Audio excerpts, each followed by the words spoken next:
ভিডিওটিতে ক্লিক করার জন্য আপনাদেরকে জানাই অসংখ্য অসংখ্য ধন্যবাদ। আপনারা দেখছেন আপনাদের প্রিয় YouTube channel West Bengal DA salary. West বেঙ্গলের ডিএর আপডেট এবং বেতন বৃদ্ধির আপডেট প্রত্যেক দিনের জন্য পাবেন, তাই অবশ্যই চ্যানেলের সাথে থাকুন। চ্যানেলটিকে সাবস্ক্রাইব করে পাশে থাকা বেল আইকনটিতে প্রেস করে রাখুন পরবর্তী নতুন আপডেট পাওয়ার জন্য। ডিএ দয়ার দান নয়, রাজ্য সরকারি কর্মচারীদের অধিকার, মান্যতা দিয়েছে রাজ্যই। তবে বকেয়া ডিএ কি হবে? বকেয়া ডিএ কি এবারে দেবে? তো চলুন বিস্তারিত জেনে নেওয়া যাক এক নজরে। রাজ্য সরকারি কর্মচারীদের বকেয়া ডিএ মহার্ঘ ভাতা নিয়ে মামলা চলছে সুপ্রিম কোর্টে। মহার্ঘ ভাতা দয়ার দান নয়, সরকারি কর্মচারীদের অধিকার এবং মান্যতা দিয়ে কিন্তু রাজ্য সরকার মান্যতা দিয়েছে কিন্তু রাজ্য সরকার। সুপ্রিম কোর্টে বকেয়া ডিএ মামলা আছে বা মামলা আগেই কিন্তু বড় বিষয় সামনে এলো। আগামী 7ই জানুয়ারি দেশের শীর্ষ আদালতে ডিএ মামলার শুনানি হতে পারে।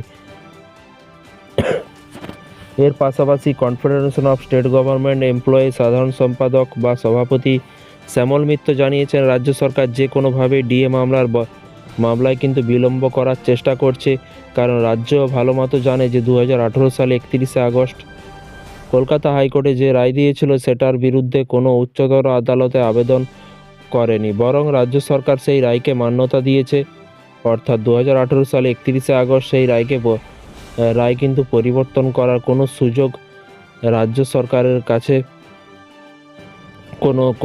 কোনো সুযোগ কিন্তু রাজ্য সরকারের কাছে এমনই মত তার এবং রাজ্য সরকারি কর্মচারী সংগঠনের নেতা আরও জানিয়েছেন, রাজ্য সরকার সুপ্রিম কোর্টে যে স্পেশাল লিভ পিটিশন দাখিল করেছে সেটা কিন্তু 2022 সালে 20 মে হাইকোর্টে দেওয়া রায়ের প্রেক্ষিতে, তাই তারা কিন্তু 100% নিশ্চিত যে সুপ্রিম কোর্টে যা রায় দিক না কেন 2018 সালে 31শে আগস্ট হাইকোর্টে রায় খারিজ করে হয়ে যাবে না, এবং সেই জন্য মামলা নিয়ে কিন্তু তিনি অত্যন্ত আশাবাদী বলে কিন্তু জানিয়েছেন। এর আগে হাইকোর্টে বিচারপতি দেবাশিস করগুপ্ত এবং বিচারপতি শেখর ববি সরাফের ডিভিশন বেঞ্চ রায় দিয়েছিল যে মহার্ঘ ভাতা বা ডিএনএস অ্যালায়েন্স বা ডিএ সরকারের দয়ার দান নয়, সরকারি কর্মচারীদের আইনি অধিকার।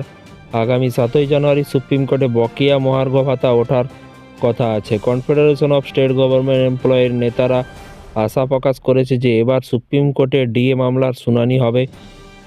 যেদিন ডিএ মামলা 14তম শুনানি হবে বলে কিন্তু জানিয়েছেন কনফেডারেশন অফ স্টেট গভর্নমেন্ট এমপ্লয়ের নেতারা। তো ফ্রেন্ডস, বিষয়টি বুঝতে পারছেন। এই ছিল আজকে একটি ছোট্ট আপডেট। এই ধরনের প্রতিদিন সরকারি কর্মচারীদের লেটেস্ট আপডেট পেতে চ্যানেলটিকে সাবস্ক্রাইব করে রাখুন পরবর্তী নতুন আপডেট পাওয়ার জন্য। ভালো থাকবেন, সুস্থ থাকবেন এবং নিজের খেয়াল রাখবেন। Thank you.